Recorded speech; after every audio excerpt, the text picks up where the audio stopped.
In today's video, I'm going to teach you how to use a checklist in a Glide app. First, let's get started by opening your preferred web browser. Once there, type Glide Apps into the search bar. This will take you to the Glide website where we'll begin our process. Now go ahead and open the link to Glide Apps. Once you're there, it's time to log in. If you already have an account, enter your credentials to access your dashboard. For those who might be new, you'll need to create an account first, but today we're focusing on using an existing one.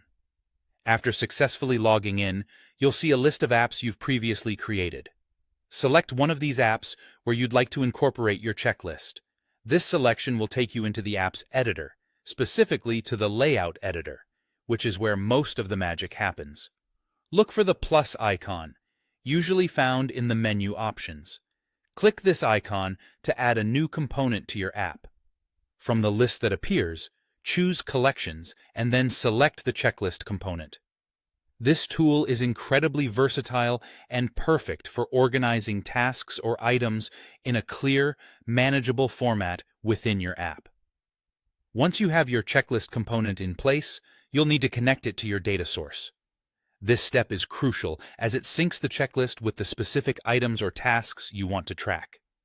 If your data is organized in a spreadsheet or another supported data source, Glide will pull this information directly to populate your checklist.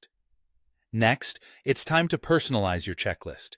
You'll want to give your collection a meaningful title that reflects what the list represents.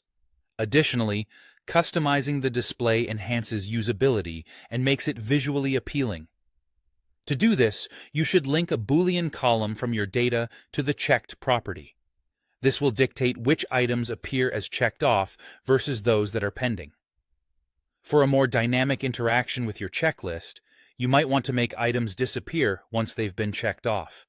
To set this up, navigate to the Options tab. Here, apply a filter to your collection to display only items where the completed status is false. This ensures that only uncompleted tasks or items remain visible, maintaining a clean and focused list as users check things off. And there you have it, a comprehensive guide to effectively using a checklist in your Glide app. By following these steps, you're setting your app up to efficiently manage tasks or items, giving it a polished, user-friendly interface.